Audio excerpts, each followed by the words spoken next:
You ask Tiger to solve. This deals with linear equations with one unknown. The final result is x equals -2.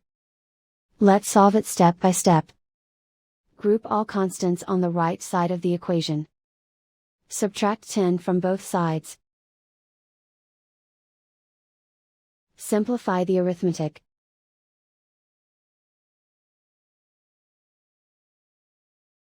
Isolate the x.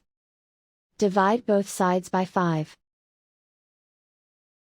Simplify the fraction.